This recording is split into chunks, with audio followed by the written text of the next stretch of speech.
Cabbage pakoda చేయడానికి cabbage సన్నగా తరుక్కున్నా.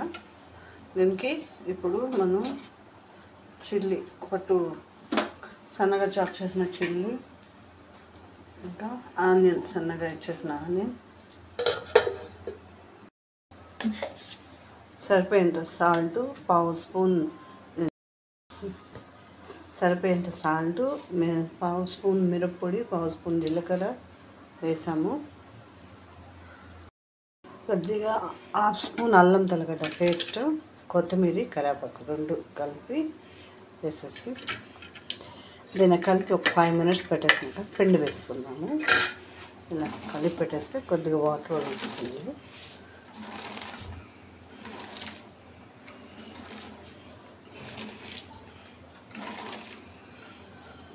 చాలా బాగుంటుంది మనకి ఇలా చేసుకుంటే.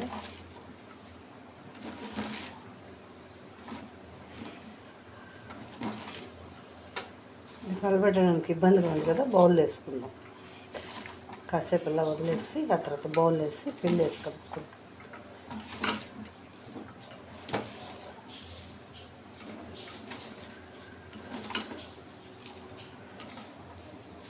నేను దీన్ని హాఫ్ కన్నా ఎక్కువ తీసుకున్నాను. క్యాబేజ్లో హాఫ్ కన్నా ఎక్కువ. ఇలా కలిపి పెట్టేస్తాము. ఒక 2 minutes వదిలేసి మళ్ళీ పిండి వేసి కలుపుకుంటాం.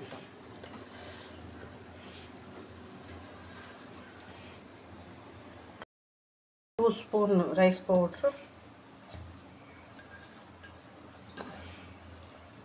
ఇప్పుడు 1 కప్ శనగపిండి వేసి, ఆల్రెడీ ఇది వాటర్ వదిలినట్టుంది కదా, ఇదే సరిపోతుంది అనుకుంటా. చూద్దాం. కొంతమంది ఎక్కువ వేసుకుంటారు, కొంతమంది ఇలానే చేసుకుంటారు.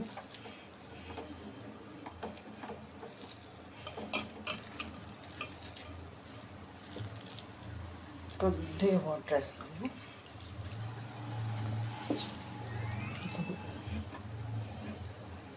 ఇది బైండింగ్ రావాలి కదా, అందుకనేసి కొంచెం వేసుకున్నాము పిండి.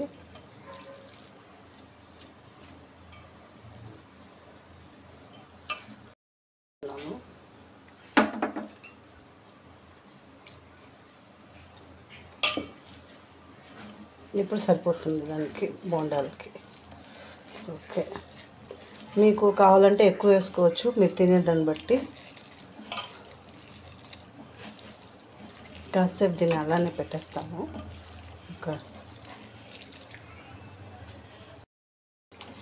సరిపోయింది.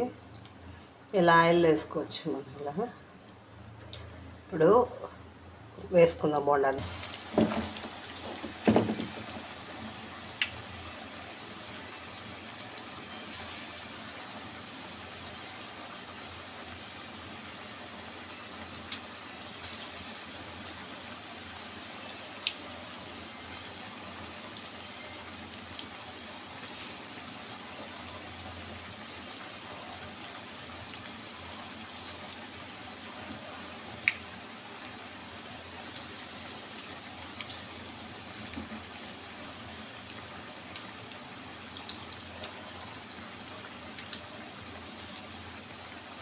క్యాబేజ్ పిల్లలకి ఇష్టం ఉండదు చాలామందికి, కాబట్టి ఇలా చేసి పెట్టేస్తారు, తినేస్తారు పిల్లలు ఈవినింగ్ స్నాక్స్గా.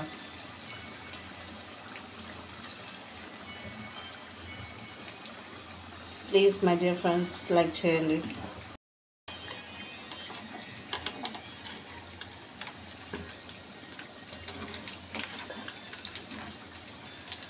చూసారా అంతా బాగా వచ్చింది, స్ప్లిట్ కాకుండా.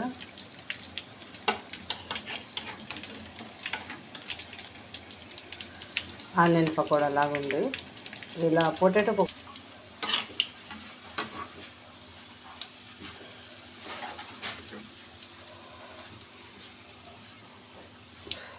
బాగా బ్రౌన్ కలర్లో కాలింది బాగా.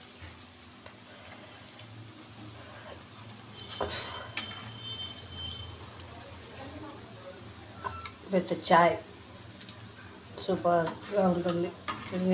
వేడి వేడి చాయ్ తాగేసి తినేసి చాయ్ తాగేస్తే. కూడా వేస్తున్నాను. ఆనియన్ పకోడా లాగా ఉంది. దీనిలో కొద్దిగా కొంచెం పిండి కూడా వేసాను నేను. 1.5 కప్ పైనే పట్టింది. ఎందుకంటే అది సపరేట్గా క్యాబేజ్ సపరేట్గా రాకుండా ఉండడానికి వేసుకున్నాను. వేడివేడిగా తిన్నాం. చూసారా, కరకరలాడుతూ చాలా టేస్టీగా ఎంత బాగుంది. మీరు కూడా ఇలా ట్రై చేయండి.